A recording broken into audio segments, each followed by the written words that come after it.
হঠাৎ খবৰটো পালোঁ যে জুবিন গাৰ্গ আৰু নাই। বুকুখন যেন ঝাট মাৰি ধৰিলে। জুবিন গাৰ্গ যেন এক জীৱন্ত সত্তা, যি কেতিয়াও নোহোৱা হ'ব নোৱাৰে আমাৰ পৰা। যি অসমৰ হাৰ্ট ৰগ, যাৰ ঘৰ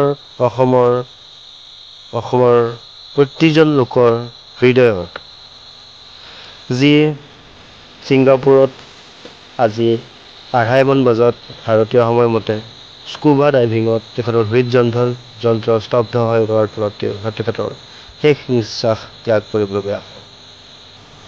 ছিংগাপুৰত এক নৰ্থ ইষ্ট ফেষ্টিভেলত তেখেত তাত গৈছিলে আৰু অহা 20 আৰু 21 তাৰিখত হ'বলগীয়া সাংস্কৃতিক অনুষ্ঠানত তেখেতৰ সংগীত পৰিৱেশন কৰিবলগা আছিল।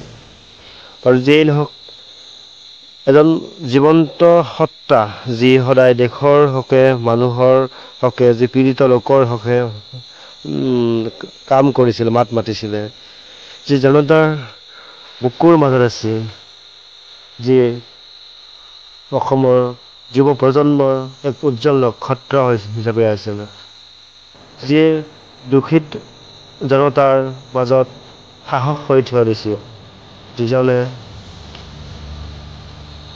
আৰ্থিক অনাটনত ভোগা লোকৰ মাজত আৰ্থিক সহায় কৰিছিল, যিগৰাকীয়ে গৰাকীহীন লোকৰ মাজত গৰাকী হিচাপে থিয় দিছিল, যিজনে জনতাৰ মাত আছিল, যিজনেই আছিল অসমৰ হাৰ্ট ৰগ মৰমৰ জুবিন দা আৰু নাই। কথাষাৰ বহুত দুখ লাগিল কথাষাৰ শুনি।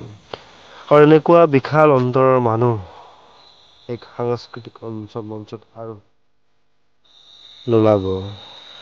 তেখেত সাংস্কৃতিক ক্ষেত্ৰত যি সাম্ৰাজ্য অৰ্জন কৰিছিল, তাতেই তেখেতৰ তুলনা সমাপ্ত নহয়। তেখেতৰ মাতত যেন সত্যতা দেখা পাইছিলোঁ। তেখেতৰ মাতত যেন উচ্চাকাংক্ষা, জনতাৰ মাত, হৃদয় ভাঙি ওলাই অহা চিঞৰ শুনা পাইছিলোঁ। দেশৰ হকে কাম কৰা, দেশৰ জনতাৰ হকে কাম কৰা এক মানৱীয় সত্তাক আমি আজি হেৰুৱালোঁ। জুবিন দা, আপুনি য'তেই আছে, আপুনি সুখত থাকক। চিৰশান্তি কামনা কৰিলোঁ।